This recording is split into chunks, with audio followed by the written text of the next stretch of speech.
Deixa eu me apresentar para quem não me conhece. Meu nome é Moab Kigram, sou professor aqui do Projeto Quadrívio de História e de Atualidade. A gente vai começar essa empreitada aí com vocês. Hoje é nosso primeiro dia de aula. Mas vamos bater o edital de forma completa. Eu não sei quem já deu aquela olhada no edital. Não tem em História ditadura civil-militar. Mas fora isso, tem tudo de Brasil. É período desde a chegada, até um pouco antes da chegada dos europeus ao Brasil, essa relação que vai se dar entre os europeus e os indígenas, o período colonial, Império Brasileiro, República Velha, Era Vargas, período populista, aí pula a ditadura militar e vem para a nova república, certo? E aí a gente vai ter todo esse material aí com vocês. Além de ser professor de História e de Atualidade aqui do Projeto Quadrívio, eu sou policial militar, sou cabo da Polícia Militar da Bahia. Minha turma é a turma do Apocalipse, turma de 2008, a mais miserável de todas.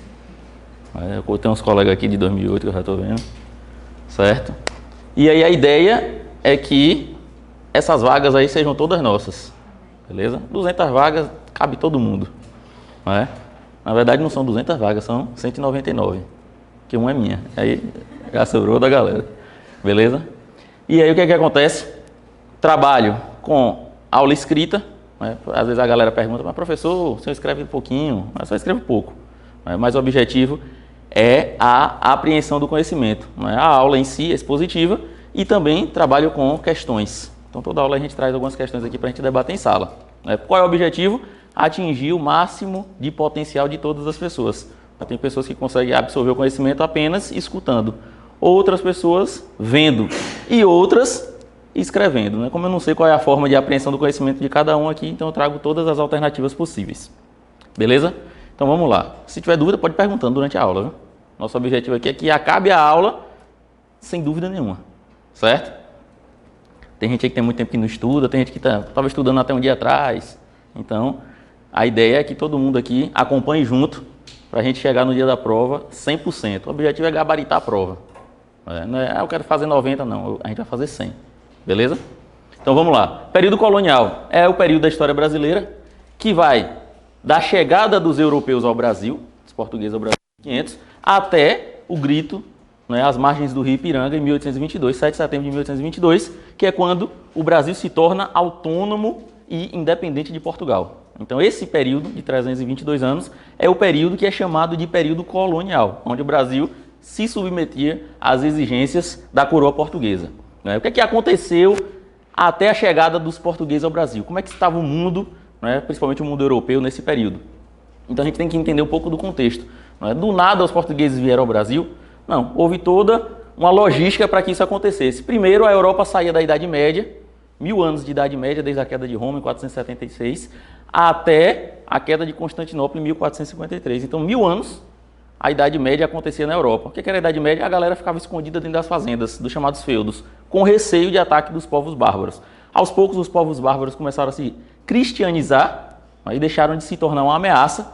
E a nova ameaça que vai surgir quando a Idade Média ela vai acabando e o mundo europeu vai entrando na chamada Idade Moderna, é o surgimento dos povos árabes. E aí o mundo árabe começa a ameaçar o mundo europeu. E a Igreja Católica, que era a grande responsável pela ideologia da época, vai fomentar o surgimento de novos países. Antigamente eram feudos e agora esses feudos vão se juntar e vão começar a surgir países. E esses primeiros países que vão surgir, Inglaterra, Portugal e Espanha. São os primeiros países europeus a se unificarem, a tornarem-se uma unidade nacional. Só que para eu ter uma unidade nacional, a Igreja Católica estava prevendo a ideia de se proteger do avanço do mundo árabe. O mundo árabe derrubou Constantinopla, ou seja, invadiu a Europa pelo leste e estava tentando invadir a Europa também pela ponta ibérica aqui, Portugal e Espanha. Então, surgem os primeiros países europeus, Portugal e Espanha, com a forma de conter esse avanço. Um país, ele tem um exército regular, então eu vou ter uma tropa para lidar com esses estrangeiros que tentam trazer a sua nova ideologia. Só que a tropa, o exército, ele não produz nada, mas ele gasta. Para você manter um exército é caro, e o exército ele não consegue produzir nada. Então eu preciso buscar recursos para manter essa unidade nacional. E onde é que eu vou buscar recursos? Através da expansão marítima. Então os europeus começam a se desenvolver, a desenvolver seus navios com o objetivo de buscar recursos fora dos seus países. E aí a galera começa a ter essas relações comerciais. Inicialmente começaram pelo Mar Mediterrâneo, só que o Mar Mediterrâneo tem muita propriedade aqui para cobrar o pedágio. Então eu vim aqui para a Ásia, quando eu estou voltando, eu tinha que pagar pedágio no território de todo mundo. Então, para buscar uma fonte de renda mais barata e mais viável, começou-se a fazer a volta pela África. E aí a galera vinha na África buscar mão de obra, né, buscaram os negros para serem escravizados, marfim, ouro, até passar pelo Cabo da Boa Esperança e chegar na Ásia, na Índia. E aí a galera conseguiu achar o caminho das Índias, certo? O primeiro que fez isso, Bartolomeu Dias. Ele conseguiu passar o Cabo da Boa Esperança e chegar na Ásia. Vasco da Gama foi o segundo, só para variar, né? O Vasco sempre fica em segundo, nunca consegue chegar primeiro, né? Chegou lá em segundo. Já vi um flamenguista ali, o cara torce pro time certo. E aí, beleza. Então a galera chegou lá na Ásia e começou a fazer essas comercializações. O que é que eles comercializavam? As chamadas especiarias. O que eram especiarias? Especiaria era tempero. Agora, como é que o tempero era tão caro? Você chega hoje no mercado, vai comprar um sal, R$1, R$2, quando está caro. Um alçafrão, um pacotezinho, um pimenta do reino, não passa de 5 conto um negocinho daquele. Naquela época valia preço de ouro. Imagine você que na Europa não tinha geladeira, não existia luz elétrica. Então, se você fosse matar um bicho para fazer uma alimentação, você mata um boi, você vai comer um boi inteiro em uma refeição? Não vai. E o que é que você vai fazer com o resto da carne? Não dá para jogar fora também, né? Imagina todo dia você ter que matar um boi, fica complicado. Não tem como de guardar, então você tinha que usar alguns recursos, salgar, mas mesmo assim a carne do sol ela estraga. Demora um pouquinho a mais, mas ela estraga. Então o que a galera fazia? Comia estragado.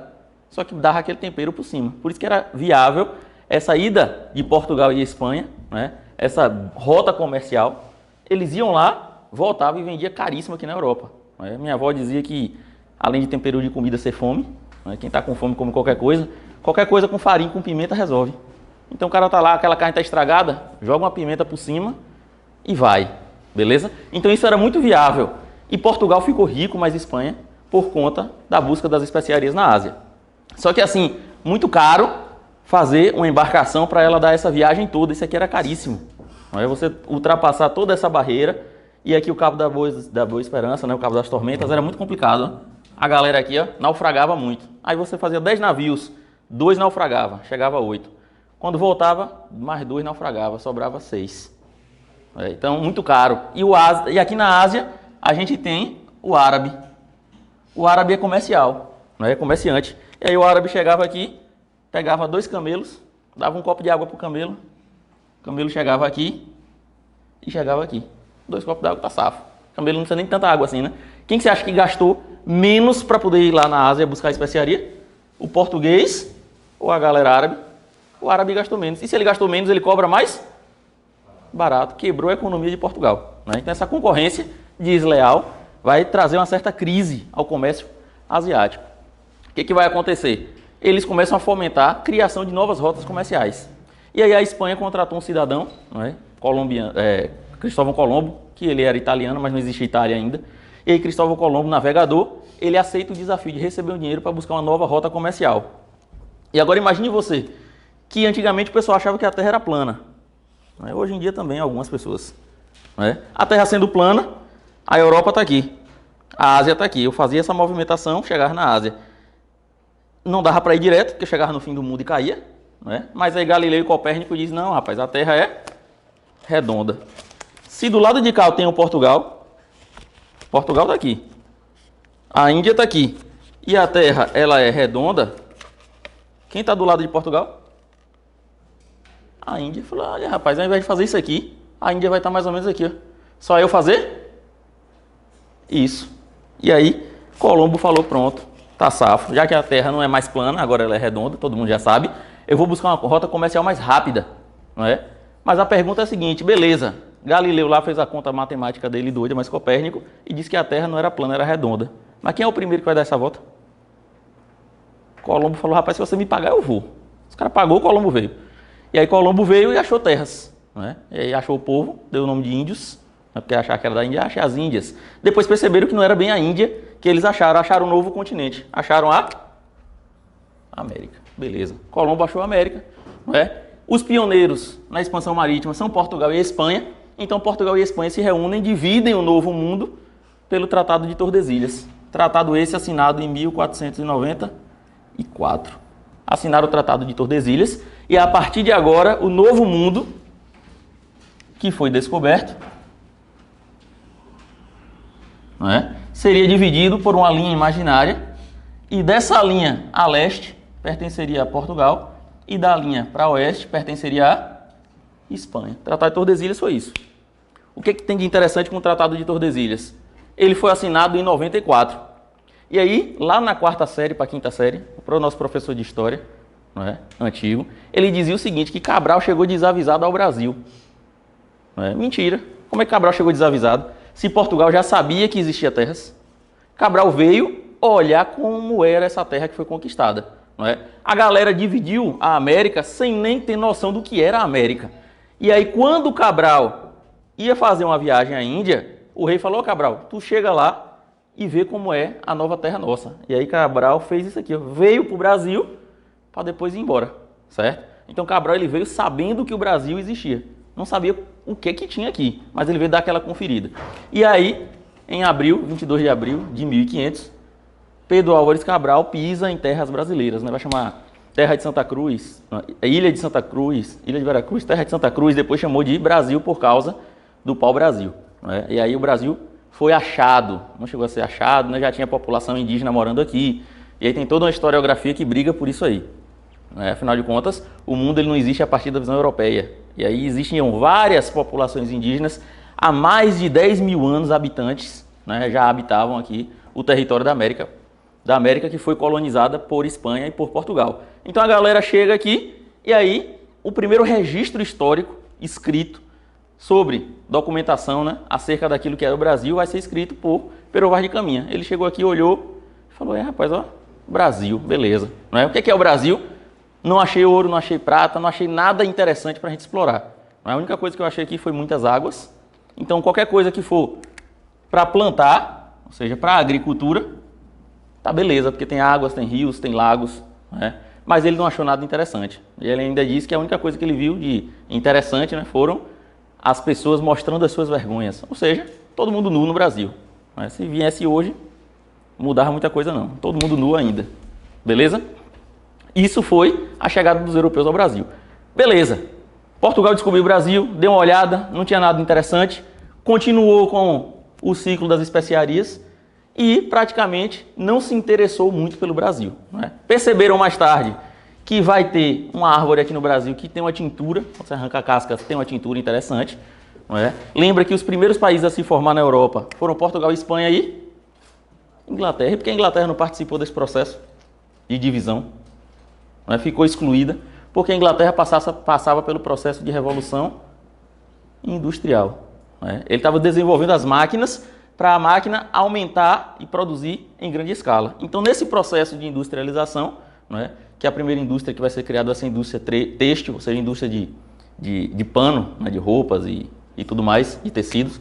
Então, a Inglaterra ela passava por esse processo de revolução industrial e precisava de matéria-prima. E aí, Portugal vai articular essa venda do pau-brasil para a Inglaterra. Né? E aí começa o primeiro ciclo de exploração do território brasileiro, que é o ciclo do pau-brasil.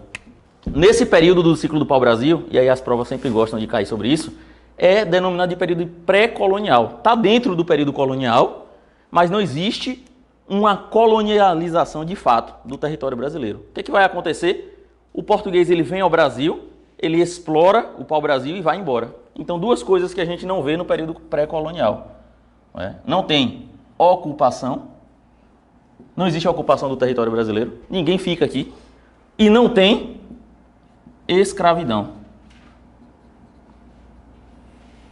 Por que não tem escravidão? Porque a relação de extração do pau-brasil com o povo indígena vai ser através do escambo. O que é escambo? É troca, é permuta. O que é que eu vou fazer? Eu vou arrancar o pau-brasil e em troca eu vou lhe dar alguma coisa que você não conhece. Um espelho, uma bijuteria, um colar, certo? O índio não se sentia explorado por Portugal. E os portugueses também não obrigavam os índios ao trabalho. Porque o extrativismo vegetal sem cultivo do pau-brasil. O português não plantava pau-brasil, ele só arrancava. Inclusive, por conta disso, o período ele é bem rápido. porque praticamente acabou-se o pau-brasil aqui no Brasil. Até achar hoje é raro uma árvore de pau-brasil, né? E aí quando a gente fala do período pré-colonial, a gente está falando do ciclo do pau-brasil, do escambo, que é a relação entre o português e o povo indígena, e está falando do estanco. O que é estanco? Estanco é a autorização do rei de Portugal sobre o pau-brasil. Se eu estou na colônia, não é? O Brasil pertence a Portugal, quem manda é o rei, não é isso? E se o rei manda, é qualquer um que pode vir explorar o pau-brasil? Não, é apenas aquele que o rei der a autorização. Então, algumas companhias liberadas por Portugal poderiam vir ao Brasil explorar. Não era qualquer português que podia chegar aqui e arrancar. Era só algumas companhias específicas, não é? Então, isso que é o estanco, é a autorização de quem poderia vir explorar esse pau-brasil. Só que Portugal ele vai mudar. Durante essas três primeiras décadas iniciais do período colonial, você vai ter uma relação amistosa com os povos indígenas. Só que Portugal ele vai mudar essa característica e vai passar a desejar ocupar o território brasileiro. Por que Portugal muda? Né? Várias situações. Primeiro, a Espanha achou ouro nas suas terras. E aí começou a exploração aurífera nas terras da América Espanhola. E o rei de Portugal imaginou que no Brasil também tinha ouro, porém ainda não tinha sido descoberto. E aí o olho cresceu, né? Falou, se tem ouro na América Espanhola, deve ter na nossa. Então é interessante que a gente passe a explorar. Algumas nações europeias começam a se formar, como França, Holanda, né? E isso ameaça a dominação de Portugal. Se eu não estou ocupando o meu território, um país desse pode vir e tomar meu território. Aquela ideia, né, de que é dono aquele que ocupa. Então, esse receio de ocupação europeia, né, de outros países no território de Portugal, faz com que Portugal antecipe, não é, essa ocupação do território brasileiro. Crise no comércio indiano. E aí os preços daquilo que Portugal vendia começou a cair. E aí ficou muito custoso essas idas e vindas para a Ásia, né? Então Portugal entrou em crise econômica e precisou buscar uma nova fonte de renda. E para fechar, juntando com a centralização europeia, esses países que se formaram não aceitavam a divisão da América Espanhola entre Portugal e Espanha, não é? Todo mundo queria essa fatia do bolo. E aí, para não acontecer de outro país ocupar o território, Portugal decide ocupar. Só que ele vai fazer isso através do sistema de capitanias hereditárias. O objetivo da colonização é lucrar e não perder dinheiro, não é isso? Só que para eu ocupar o território brasileiro, que é enorme, essa faixa territorial brasileira é enorme, para eu ocupar esse território, Portugal utilizou-se de um mesmo mecanismo que ele já utilizava na Ásia e na África, de suas dominações, que é o sistema de capitanias hereditárias. Ele terceiriza a ocupação. O que é terceirizar a ocupação? A terra continua sendo do rei, não é? O sistema colonial é tudo do rei. E aí o que é que o rei vai fazer? Ele vai passar a bola. Ele vai chegar para Soares aqui e falar assim, ó, Selva, vou lhe dar uma fatia do bolo aqui, viu? Esse pedaço aqui, ó, é seu a partir de agora, beleza? A capitania hereditária ela era bem distribuída, certo? Ela ia da linha de Tordesilhas até o Atlântico, não é? Bem delimitada, bem dividida. E aí ele passou a capitania para o donatário. A partir de agora você é dono, não é? Mas é dono de usufruto. A terra continua sendo do rei, certo? Mas você vai receber essa capitania. Ela é hereditária porque ela vai passar para os seus filhos. Então, caso você morra, vai passar. E aí, subsequentemente, certo? Então, ela é hereditária. Você vai ser o donatário, o capitão donatário, beleza? E isso tudo vai estar documentado na chamada carta de doação. Então, eu escrevo um documento, não é? Vou lá no fórum, aqui do lado, no terceiro ofício, tabelionato, registro, e passei a terra para Soares. A partir de agora, ele é o responsável pelaquela capitania, beleza? Só que também vai ter um documento dizendo qual é a responsabilidade dele. Não é porque eu passei a bola para ele, ele faz o que ele quer. Ele tem que fazer aquilo que já está previsto. Qual é a obrigação do capitão donatário? Ocupar o território, proteger esse território. Proteger de quem? Das supostas invasões estrangeiras e da própria população indígena que está aqui, porque o índio vai perder o território dele. Se eu passei esse território para você, quando você vier ocupar, o pau vai quebrar com o índio. O índio não vai aceitar você dominar o espaço dele, então vai ter que lutar contra os nativos, não é? E produzir. Meu objetivo aqui é enricar. Então produza alguma coisa que vai me dar renda, certo? A coroa gastou o que aqui? Um papel. Só para fazer o documento, não é? E quem que vai gastar tudo? Você. E quando der certo, é nosso. Aí divide. Olha a coisa boa.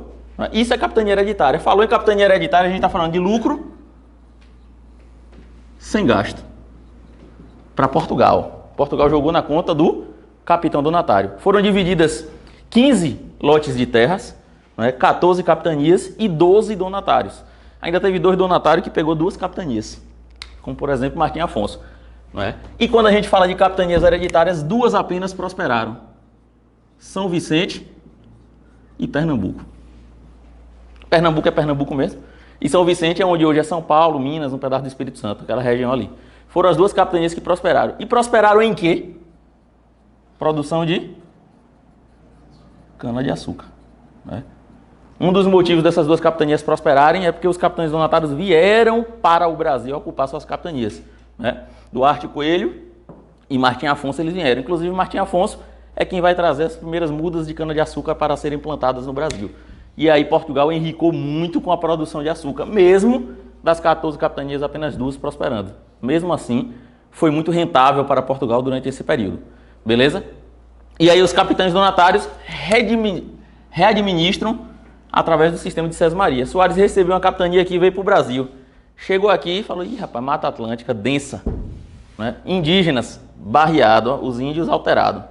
Tinha povos indígenas que eram antropófagos, ou seja, não eram canibais, mas praticavam o canibalismo religioso. Tá numa guerra ali, beleza, minha tribo ganhou da outra tribo, quem são os caras mais miseráveis da outra tribo? Vai para a panela. A gente vai comer e vai absorver aquela energia. Então existiam tribos que eram alteradas. Então os portugueses tiveram que lutar contra os povos indígenas, não foi chegando e ocupando. E aí o que é que o cara vai fazer? Ele vai subdividir a capitania dele em Sesmarias, pequenas fatias de terras, terceirizando para outras pessoas, no mesmo sistema. Eu vou, Soares, teu nome, Selva? Rafael. Soares vai chegar, vai pegar a capitania dele e vai subdividir para Rafael e para Lucas. Pronto, cada um vai pegar uma fração aí. E aí você vai ser responsável por ocupar aquele território, produzir e tal. Vai repassar para Soares vai passar para o rei. Entendeu? Então vai ter essa subdivisão que são as Sesmarias. Só que isso, administrativamente, cada capitão donatário era responsável pelo seu lote de terra, fazia do jeito que ele queria e só respondia diretamente ao rei. Mas isso vai dar alguns problemas, inclusive alguns problemas de ingerência. Às vezes um capitão pode ter um problema com outro capitão donatário. E quem que vai resolver esse problema? Tinha que ser o rei. Aí você escreveu uma carta para o rei. 3 meses atravessando o Oceano Atlântico. Chegou em Portugal. O rei vai deixar para o final da fila um problema lá da colônia. Até chegar na boa vontade do rei de resolver o problema. Mas 3 meses para resolver o problema. Para chegar aqui. 1 ano para resolver uma besteira. Aí o que é que o rei vai fazer? Ele vai terceirizar a administração também, através da formação dos governos gerais. Ele vai pegar um brother dele e vai falar, ó, você vai para o Brasil, certo? E você vai governar o Brasil. Com a formação dos governos gerais, não se extingue a capitania hereditária. O guerreiro está lá, a capitania continua sendo sua, a administração continua sendo sua. O governador geral, ele vai administrar o todo, mas a capitania continua sendo de responsabilidade do capitão donatário. Olha que coisa interessante também do processo de ocupação do território brasileiro, que explica, inclusive, muito sobre a nossa realidade hoje. Soares recebeu a capitania, beleza? O cara que recebeu a capitania, ele não era o cara mais rico de Portugal. Imagine você que eu tenho um projeto aí interessante, um negócio que você entra na internet, dá uns cliques lá besta, 5 minutinhos, e você ganha R$800 todo mês. Você só bota 2.400, coisa rápida. Já ouviu falar do Telex Free? Já, né? Ó, que coisa boa. Não é? É interessante. Você acha que um cara igual Elon Musk vai entrar num negócio desse? Eu falo, rapaz, se der errado, ele vai perder muito dinheiro. Imagina aí, o cara que é muito rico, ele não vai. O cara que tem um dinheirozinho guardado, e esse seu dinheiro não vai resolver nada. Rapaz, vou ter 3 contas aqui no banco. Não vou ficar rico e nem vou ficar pobre. Eu vou me jogar. Quando der errado, deu. Mas e daí? Já tirei o meu, né? Ou não. Dependendo da hora que você entrar. Não é? É mais ou menos isso. O cara que recebeu a capitania hereditária, ele era nobre. Mas ele não era o nobre do topo da pirâmide, não. O nobre do topo da pirâmide vai falar, eu vou fazer o que no Brasil? Não tem nada lá, um calor desgraçado. Não é? A galera já disse que não tem riqueza. Eu não vou me invadir esse território. Então o rico, ele continua aqui. O cara que quer arriscar, ele se jogou e veio para o Brasil. Não é? Beleza, ele vem para o Brasil. E quem é que vai vir com ele ocupar o território? O nobre não vai vir. Vai querer ficar lá de boa, tomando vinho do Porto, não é? Comendo bacalhau, pá, beleza. O cara que é liso, ele falou assim, ó, se as coisas já estão ruins aqui na Europa, né, com a supervisão e uma legislação, se eu for para o Brasil, eu vou virar quase um escravo, eu que não vou para lá. E aí, quem é que vai ocupar esse território? Vindo de Portugal? Os presos. O cara vai chegar no presídio, ele vai chegar ali, ó, na mata escura, e falou assim, ô guerreiro, como é que tá a situação aí? Né, os presídios, antigamente, o cara só via, quem assistiu aí o Conde de Monte Cristo, né, a pegada era aquela. O cara era preso porque roubou um pão para comer, pronto. Prisão perpétua. Numa masmorra, não via ninguém, uma vez por ano o cara chegava e dava uma surra em você, pra você saber que passou um ano. Falando que vem, eu tô aqui de novo. Você me viu, é um ano, significa que você já tem um ano preso. Então a situação era péssima. Aí chegou o donatário lá e falou assim, rapaz, tem um território que eu ganhei aí no Brasil, o negócio é meio barreado. Mas e aí? Eu vou ficar preso aqui eternamente, tomando uma surra por ano, ou vou pro Brasil? Eu vou pro Brasil. E a galera que vem pro Brasil, só a galera do bem, né? Inclusive é necessário essa galera, porque quando você chegar aqui, o índio ele vai ser também bicho brabo. Então não é qualquer português que ia conseguir dar de testa com o índio, não é? O cara tinha que ser desassombrado para poder lutar com o índio. Então essa galera que vem ocupar o território brasileiro. E aí o governo geral, não é? Ele vai ser um governador, alguém para gerenciar a administração de forma geral, não é? Então o governador geral ele vai estar sob o comando de todos os capitães donatários. E aí o primeiro que é enviado é Tomé de Souza. Tomé de Souza vem para o Brasil. O que ele vai fazer? Ele vai trazer os padres jesuítas. E aí na Europa está acontecendo a reforma protestante nesse período, não é? Martinho Lutero chegou lá, criticou a igreja. E aí o pau quebrou. E aí vários países começam a ser tomados pelos protestantes. Então a igreja católica está com medo de que o protestantismo chegue na América também e domine a zorra toda, não é? Imagine aí, tá lá o índio na oca, alguém bate. Domingo de manhã. Você já ouviu falar? Não é possível. Não é? Ó, a igreja falou, rapaz, eu tenho que me antecipar. Como é que eu vou me antecipar? Eu vou mandar os padres. Ele falou, rapaz, é melhor os padres chegar logo lá, ó. Mandou os jesuítas, não é? E aí a contra-reforma, né? Santo Inácio de Loyola vai criar a Companhia de Jesus, que são padres missionários. E são padres que estudam com o objetivo de ser missionário. Então essa galera vem com o Tomé de Souza para catequizar o índio. Para a igreja católica, vai aumentar o número de fiéis. Para o português, eu vou conseguir adestrar o índio se convertendo, ele vai deixar de ser mais rude e vai ficar mais fácil de eu dominar essa população. Então os jesuítas, eles vêm. Quando Tomé de Souza chega, ele vai fundar a primeira cidade do Brasil, a cidade de São Salvador, né? Primeira cidade, primeira capital do Brasil. E ele vai criar a burocracia, né? Já tiveram aula de direito administrativo? Ainda não? Quem vai ser o professor Moura? Pronto, direito administrativo, ele vai descentralizar. O poder estava todo na mão do governador geral, ele vai jogar a bola, né, para a galera. Ele vai criar esses cargos aqui de ouvidor-mor, responsável pela justiça, provedor-mor, responsável por cobrar impostos, e o capitão-mor, responsável pela defesa da capitania. Toda a capitania vai ter esses três camaradas aqui, sob a tutela não do capitão donatário, mas do governador geral, né?